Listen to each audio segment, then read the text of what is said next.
एक जोड़ा झील में खेल रहा था, लेकिन जब वे पानी के नीचे गोता लगाते हैं तो खौफनाक तरीके से पाते हैं कि झील की तलहटी में 2 लाशें हैं और लाशों के पास एक अटैची भी है, जिसकी सामग्री से पता चलता है कि अटैची की कीमत काफी होगी, शायद उसमें कुछ अच्छा सामान होगा। दोनों लोग तेजी से लाशों की ओर तैरने लगे। चूंकि अटैची को खोलने के लिए चाबी की जरूरत थी, उन्होंने इसे कैंप में वापस ले जाने का फैसला किया। अक्वांग ने देखा कि लिसा इस बैग के बारे में बहुत जागरूक लग रही है, लेकिन लिसा जोर देकर कहती है कि ऐसा नहीं है। हालांकि रात में वह चुपके से तंबू में आती है, ये सोचकर कि अक्वांग के सोने के दौरान बैग चुरा ले, पर जैसे ही उसने अपना हाथ बढ़ाया, अक्वांग ने उसके शरीर को पकड़ लिया। लिसा जब इसे नहीं ले पाई तो उसने कोई और तरीका सोचने का निर्णय लिया। लिसा की असामान्य हरकतों के कारण अक्वांग को बैग में रखी चीजों के बारे में और भी जिज्ञासा होती है। दूसरे दिन अचांग ने पिन लाकर कोशिश की, पर सुबह भर कोशिश करने के बाद भी खोल नहीं पाया। इस समय पास से गुजरते हुए लाओ हई ने कहा कि इस तरह के बक्से के लिए विशेष कौशल की आवश्यकता होती है, नहीं तो जबरदस्ती ही तोड़ना पड़ेगा। इसलिए अचांग ने एक कठोर पत्थर ढूंढा, कई बार तोड़ने और पटकने के बावजूद भी नहीं खोल पाया।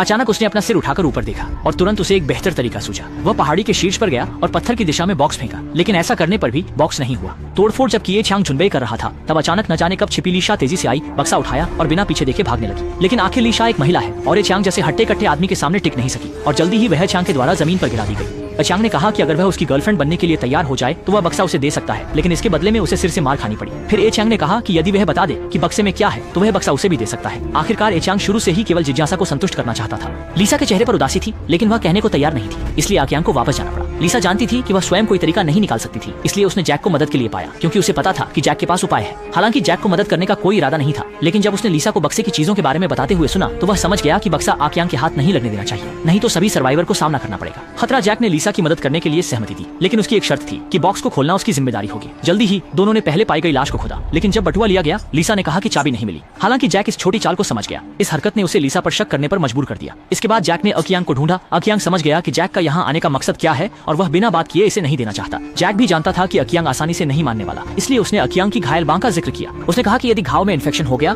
और एंटीबायोटिक्स नहीं मिला तो 3 दिनों से ज्यादा समय तक उसमें सड़न शुरू हो जाएगी और कुछ दिनों बाद एम्पुटेशन की जरूरत पड़ेगी। ये सुनते ही आचांग का चेहरा तुरंत गंभीर हो गया। वह जानता था कि जैक झूठ नहीं बोल रहा है। इस सुनसान द्वीप पर सिर्फ जैक ही एक डॉक्टर है, उसके साथ विवाद करने का कोई कारण नहीं था। थोड़ी सोच विचार के बाद आचांग ने उसे बॉक्स दे दिया। जब जैक जाने लगा तब आक्यांग ने उसे याद दिलाया, लीसा कोई अच्छी इंसान नहीं है, उसके मन में जरूर कोई षड्यंत्र है। हमेशा सतर्क रहने वाला जैक यह बात अच्छी तरह समझता था। वापस जाने के बाद उसने लीसा के सामने ही उस बक्से को खोला। वाकई जैसा लीसा ने कहा था, कुछ बंदूकें और गोलियां छोड़कर केवल कुछ नकद और जावू ही पाए गए। जब जैक ने एक लिफाफा उठाया तो उसने सोचा कि हो सकता है लीसा उसी को चाहती हो, लेकिन लिफाफे में केवल एक हवाई जहाज का मॉडल था। जैक को विश्वास नहीं हुआ कि यह सब कुछ केवल उसी चीज के लिए है, इसलिए उसने उससे उसका असली उद्देश्य पूछा। लीसा गुस्से में चिल्लाई कि यह उसके बॉयफ्रेंड की निशानी है। असल में पहले लीसा ने गलती से अपने बॉयफ्रेंड को मार दिया था और वह हमेशा अपराध बोध में जी रही थी, और यह मॉडल उसके बॉयफ्रेंड की छोड़ गई एकमात्र चीज थी। यह सुनकर जैक भी शांत हो गया और एक गलतफहमी भी यहाँ खत्म हो गई।